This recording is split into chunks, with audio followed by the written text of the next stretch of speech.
Alright, UFC 299, finally here. This is honestly probably the one I've been most excited for.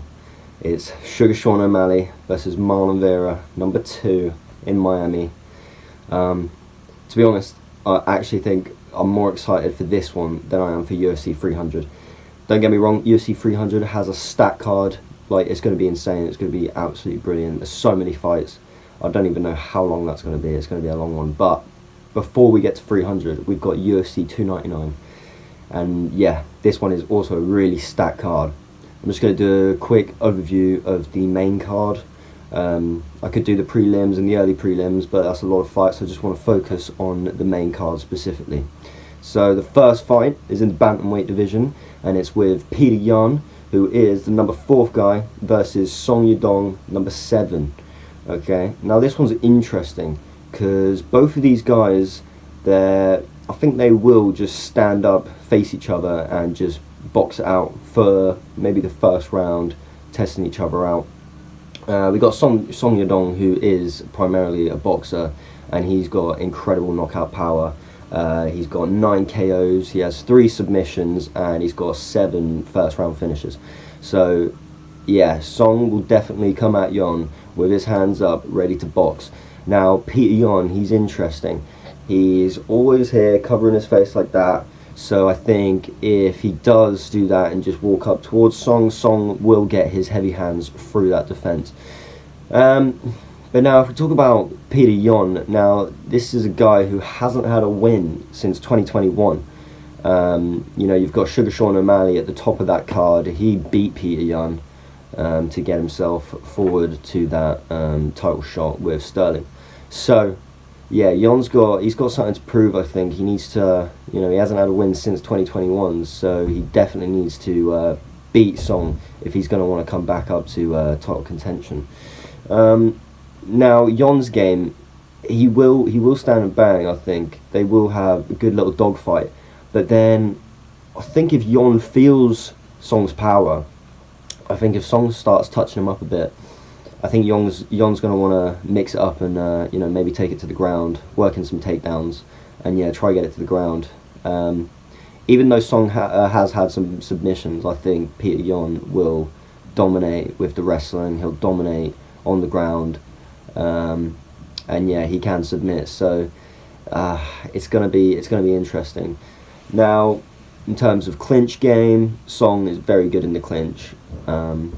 But it's just Peter, he's very durable. It's a tough one to call, because Peter's very durable. He's been in there with, you know, some of the best. Song Yadong, he's definitely dangerous. So my prediction for that one is probably going to be Song winning by a split decision. You know, it's only a 3-round fight. So I think, you know, durability wise, Peter will not get knocked out. I say this now and watch him get knocked out, but yeah, I think he's durable, man. He's very durable, so he will get hit with that power of Song. But if he doesn't get knocked out and it does go to a decision, I think Song might win it with that split decision. Fight number 2 of the main card is with the welterweight division, and it's between a very dangerous Gilbert Burns, who is ranked number 4, against Della Maddalena, ranked number 11. Now both of these guys are very dangerous. They have knockout power, they've got submission game.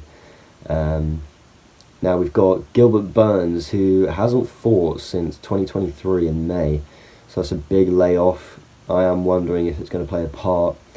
Has he been out of the game for too long? I mean, we know he has the skills, but has that layoff maybe affected some sort of mindset going into this match? You know, you've got a guy like Jack, who's only had 6 fights with the UFC, but he's been on a dominating streak. You've got 3 KOs, 1 sub, and 2 decision wins with his only 6 fights since his debut in 2022. So this is a guy that, you know, we should be worried about. He's got that knockout power. It's going to be an interesting fight. Now I think they're going to just come straight at each other, probably like stand and bang for a while, test each other out. I think that Gilbert might use his takedowns, his ground control, just to give him that edge in the fight. I think if it does go to the ground, I think that Gilbert Burns will dominate. He will do better on the ground. So we're going to have to see how that plays out. Now, Jack has 8 first-round finishes across his professional resume. So he is a dangerous guy. He has that knockout power. But as we've seen with Gilbert, he can take a punch. He can take the beating. He had that fight against Chimaev, and that was an incredible fight, absolute war. So I mean, you know, it's hard to knock Gilbert Burns out. Maybe Jack could do it, maybe can't. So it depends on how it plays out. I think Gilbert needs to use his grappling, his ground game, just to get that edge in the points, because it's only a 3-round fight, so it's a short fight really. One really interesting thing is that Gilbert Burns is 37. I didn't even realise that this guy was 37, you know, but he has been in the game for very long. So Jack is the younger man by 10 years, only 27. So is his younger ability going to come into play? You know, will he have better durability? But it's only a 3-round fight, so it depends how hard these guys really do go. Are they going to just go all out attack, or are they going to try to conserve some energy for the 3rd round fight? Because I think they both know that they could take it all the way. You know, they're both very strong, very durable. It could just go to that 3rd round finish and see what the decision is really. If it does go to the end, I think Jack might win it by split decision. It's nothing against Gilbert's abilities, because he is absolutely incredible. I just think that Jack might have that better aggression. I think he will take it to Burns. Burns might be on the back foot a little bit too much. But then again, if Burns does manage to get some good grappling in there, get some takedowns, ground control, you know, he could win it by points. So it's going to be an interesting one. We'll have to see how that goes. But yeah, my suggestion is, my thoughts are Jack winning by split decision on that. So already 2 amazing fights on this card. But we're going to the 3rd fight, and it's one, again, I'm buzzing. I keep saying I'm buzzing for him, but seriously, this is why I'm loving this UFC 299. It's incredibly stacked.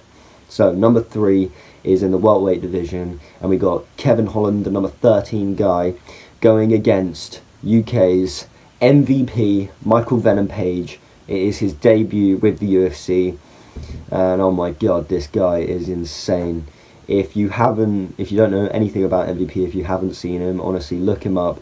Look at the highlights that he's got, and this guy, he's hilarious with the way he fights. You know, he's dancing in the ring. He's just playing with the mind of the opponent, and yet he backs it up with incredible knockouts.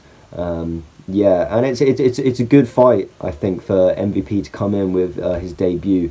Because he's shown his talents throughout his entire career. There's no doubt in his talents. So by putting him up against Kevin Holland, who is also, you know, he's shown his ability in the UFC time and time again. This is going to be a good test for MVP to see if he really is, you know, what he is.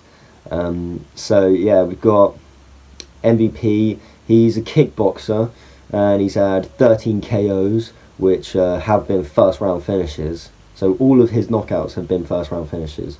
He's had 3 submissions. He's had 5 decision wins. Whereas, you know, Holland, he's also had 12 1st round finishes. He's had 14 knockouts, 7 subs, and yeah, 12 1st round finishes. So both of these guys have the ability to knock each other out. It's more of just the fact that, has Kevin Holland had a fight with someone like this, MVP? His style is so unique. You just can't read him. The way he dances around the ring, throwing those feints. He hides his punches behind the way he feints and moves. His ability to escape, that speed advantage that he will have over Holland. You know, Holland initially might try just throw punches and kicks, you know, just try to stand up with him. But I think as soon as he realises MVP's speed, he's going to want to use his other abilities to mix it up and try get ahead of that fight. So Kevin Holland, he will probably end up using his advantage with his takedowns, his ground game, because really MVP's, he never really tries to go to the ground. I know he has had some submissions, but he's more of a stand-up, he's a kickboxer. He wants to stand, he wants to knock people out.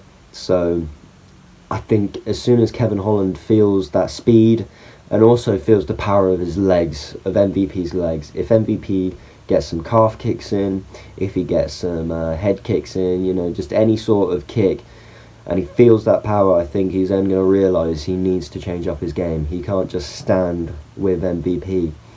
MVP's speed and his ability to evade and then hide his attacks with all these feints. He's hard to read, honestly. So, yeah, I think Holland's going to realise that, and he's going to want to, mix it up and try getting some takedowns, get some ground control. So, yeah, I'm really excited for this one. Michael Venom Page, absolute incredible fighter.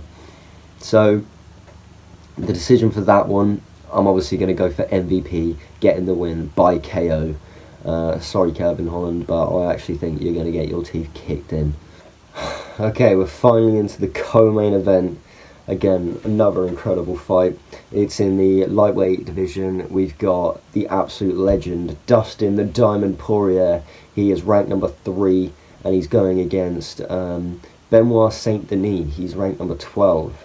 And obviously, we all know Poirier. He's an absolute legend of the sport.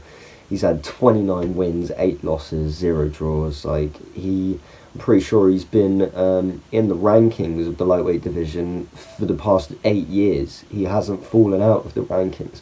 Now, that's already an incredible achievement. And yeah, we gotta give some respect to Poirier. He's incredible. Another incredible stat about Poirier is he's the only man to knock out McGregor. He's the only man to submit Michael Chandler, and he's also finished Max Holloway, another legend of the sport. So yeah, this is going to be a very interesting fight. I really wanna support Poirier because he's an absolute legend. It'd be amazing to see him win. But he's going against a really dangerous guy, Benoit. He is a French national champ in BJJ. I know that Poirier also has trained BJJ. It's just that this guy, he seems very dangerous. Benoit, his ground game, I feel like it might give him the advantage. I'm thinking that Poirier is going to want to use his boxing skills against this guy. He's going to want to stand up and try box him, outplay him there. But then I just think that if Benoit sees his opportunity, he's going to get that takedown and he's going to start grappling. Now Benoit, he's got 4 knockouts and he's got 9 submissions, which is absolutely incredible. So yeah, I think this guy's going to have the upper hand with the submission game, the ground game. So it's going to be a really interesting one. What's my decision on that? Again, I want to say Poirier, but I don't know. It's me. The guy is he's 35 now, I believe. He's not necessarily too old. But you're going against a young guy who's very dangerous. Benoit also was in the special forces. So this guy's a trained killer. Very dangerous man. That's not going to help him here, obviously. But yeah, Poirier's going up against a tough challenge, and yeah, so I'd love to say Poirier could beat him, but I just think that maybe Saint Benoit gets that submission win. He takes Poirier down, and he just controls him on the ground, and then sneaks in that submission. Maybe second or third round, they're gonna piece each other up for the first round.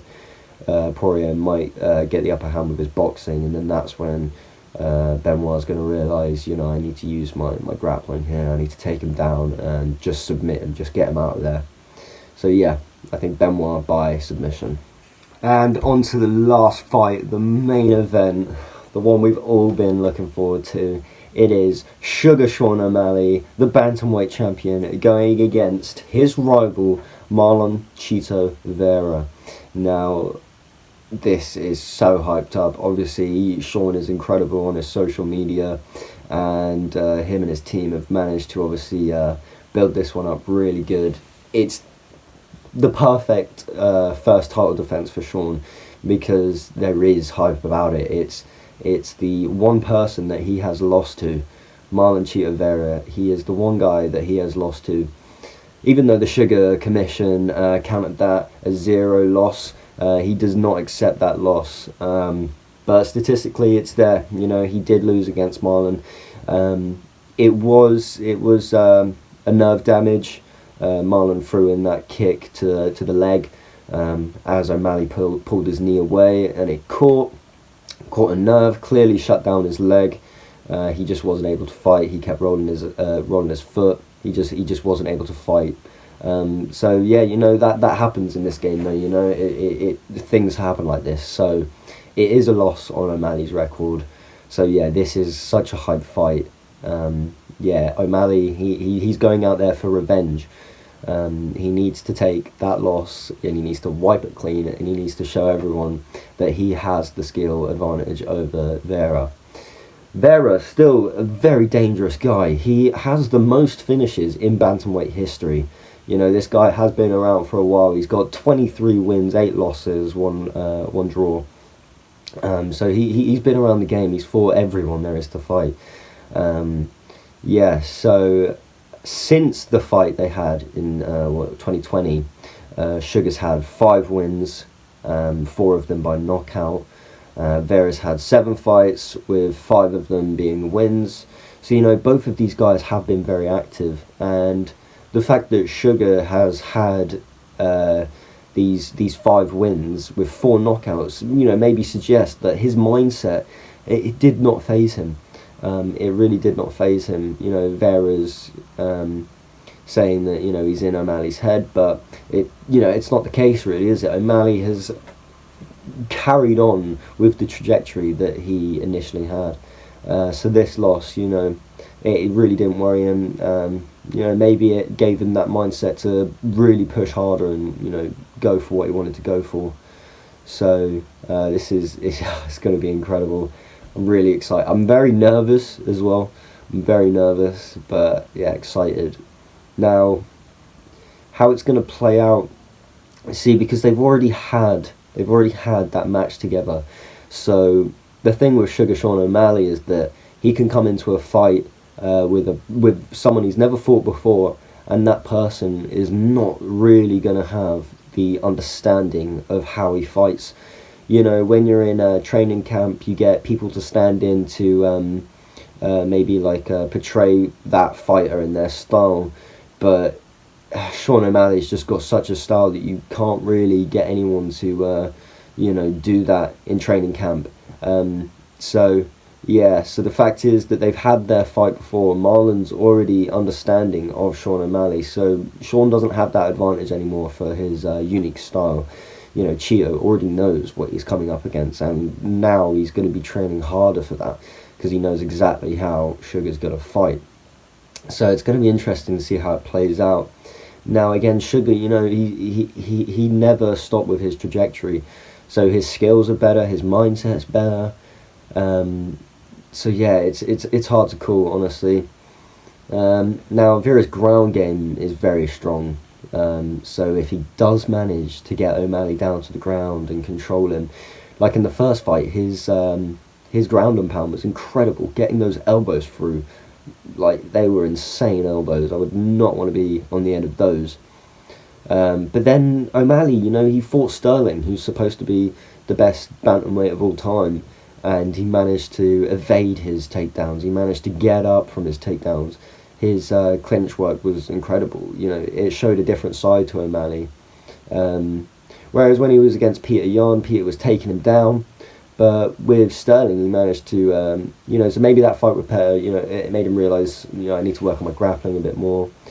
And yeah, with Sterling, he just managed to evade all of that. So maybe Chito doesn't take him down. Maybe he can't control him like that.